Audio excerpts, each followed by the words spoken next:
brainstorming here. We're trying to figure out how to make the news less boring. The news is supposed to be boring, Ron. Serious stuff. I just don't know why we have to tell the people what they need to hear. Why can't we just tell them what they want to hear? Wait. Say that again? I said, why do we have to tell the people what they need to hear? Why can't we just tell them what they want to hear? And what do they want to hear?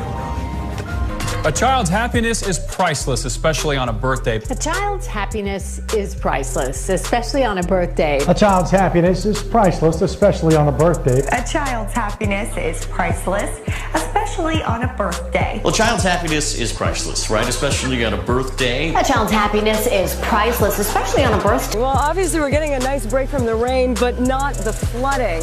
This is essentially now a part of the Passaic River in this neighborhood. It rushed in yesterday through the streets. You see what happens when you throw it off. It just takes off like a projectile. In Wilmington, killing a mom and her infant. The father was transported to the hospital with injuries.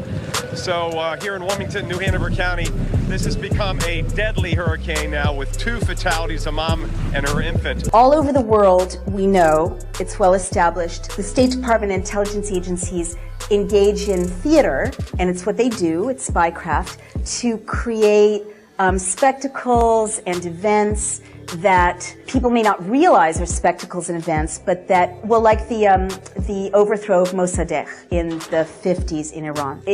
They'll funnel money to protesters, they'll, fly people in to infiltrate protesters, they'll create fake newspapers, and so on. So we know that this happens in countries around the world, that a law has been passed in the United States. I think it's part of the Defense Authorization Act. I need to confirm this. Now makes it legal to propagandize American citizens. Pardon me, this kind of reflexive vilification of anyone speculating about that because they become a conspiracy theorist, right? Now that it's illegal to propagandize in the United States, it doesn't surprise me that there's more and more products coming up in popular culture, more and more events in the news stream that seem to be, to my eye, to be subsidized.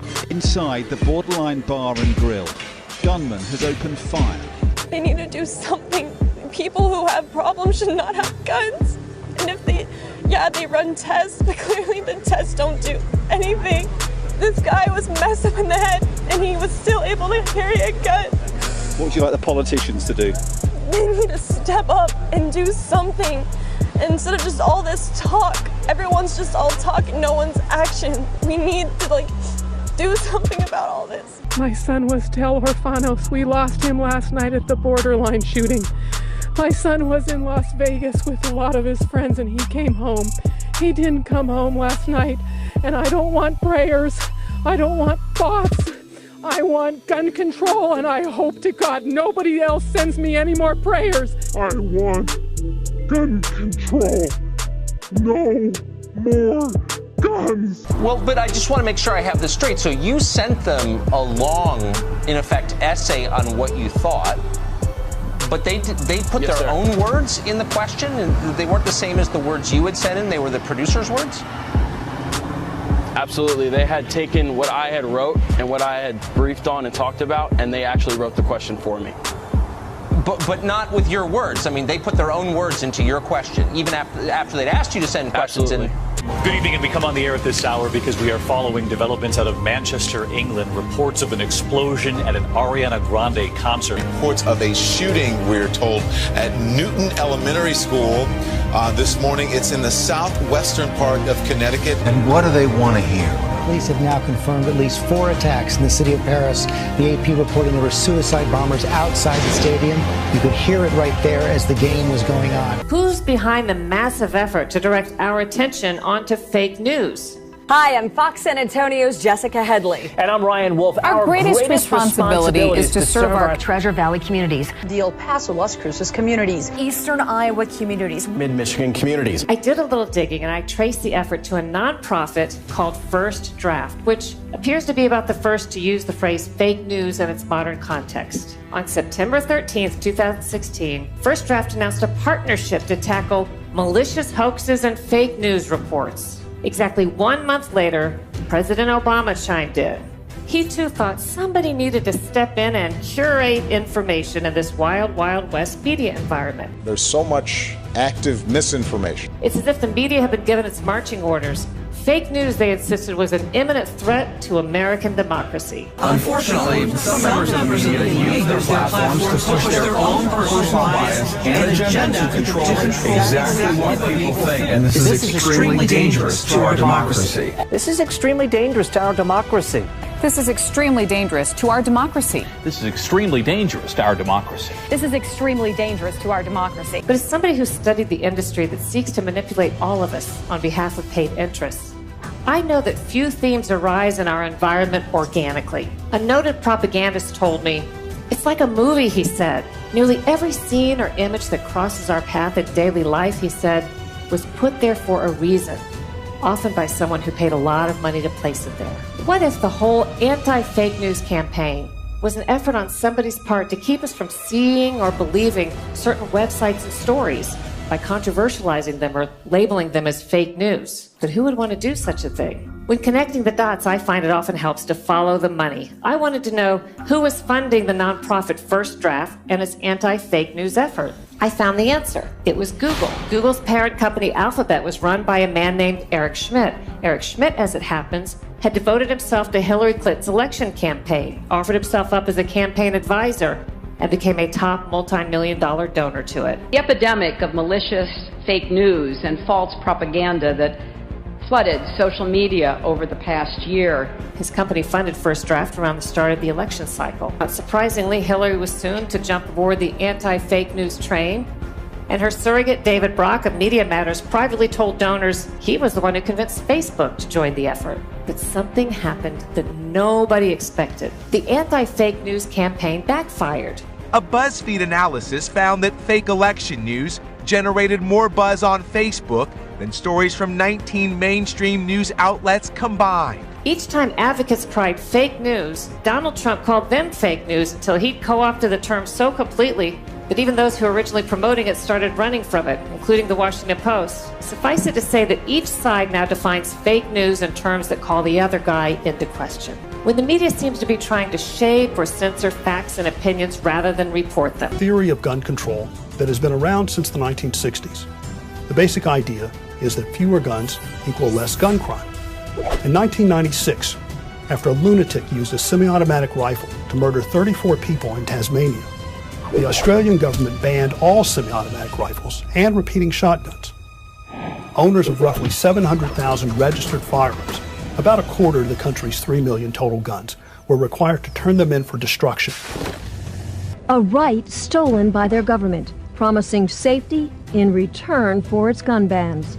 But now citizens know the frightening truth. Cold, hard facts the anti-gun forces can no longer escape. Armed robberies have skyrocketed, up 69%. Assaults involving guns rose 28%. Gun murders increased 19%. And a new phenomenon, home invasions jumped 21%. An increase politicians insist they can explain. Change is here. The sun shines on a new day, and the day is ours. The day is ours. 96 people die every day from guns in our country, and we will save lives. Nearly 25,000 guns per year are lost or stolen from gun dealers. But it may surprise you that an estimated 230,000 guns annually, roughly 10 times more, are stolen in home burglaries and property crime. I want gun control, and I hope to God nobody else sends me any more prayers. Number two, when so many in the media are reporting the same stories, promulgating the same narratives, relying on the same sources, even using the same phrases. This is extremely dangerous to our democracy. This is extremely dangerous to our democracy. This is extremely dangerous to our democracy. This is extremely dangerous to our democracy. This is extremely dangerous to our democracy. When everybody's on the same page, it might be the result of an organized campaign. I'll leave you with a final thought and a warning. It's about a new catchphrase being bandied about, media literacy. As in, we'll tell you who to trust and who not to trust. Media literacy advocates are busy trying to get state laws passed to require that their version of media literacy be taught in public schools. They're developing websites as resources for journalists and the public. They're partnering with universities. I think media literacy is a new name promoted by some of the same people who want to tell you what to believe. People with their own agendas using terms designed to fool you into thinking they're neutral authorities. What you need to remember is that when interests are working this hard to shape your opinion, their true goal might just be to add another layer between you and the truth. Our impulses are being redirected. We are living in an artificially induced state of consciousness. We are living in an artificially induced state of consciousness that resembles sleep. We can look at you.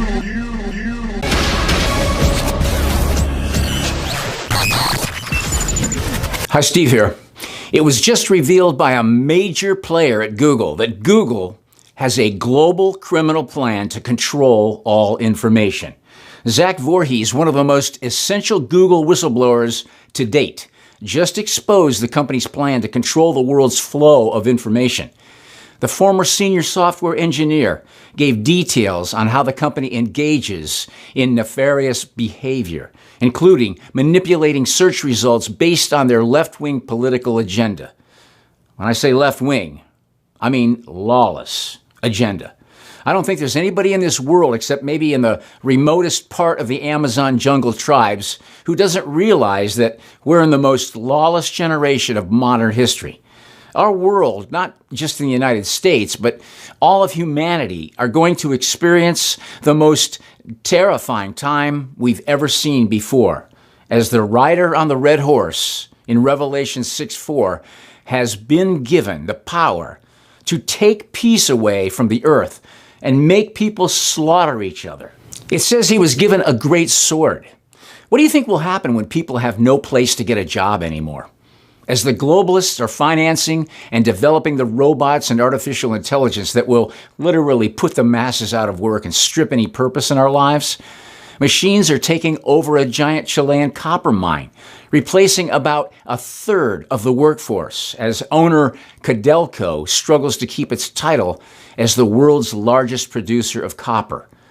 The Federal Reserve has the U.S. economy on monetary life support, and the managing editor of the Daily Reckoning, Brian Mayer, says it will never again breathe on its own.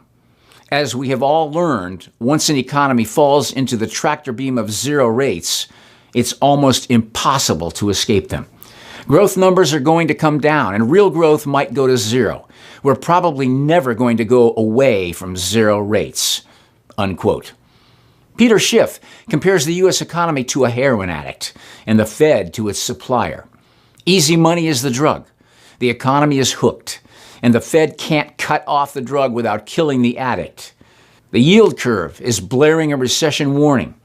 This kind of development has occurred ahead of each and every U.S. recession of the last 50 years. Tens of thousands of China's People's Armed Police, or PAP, troops are massing inside a sports center just a few miles from Hong Kong.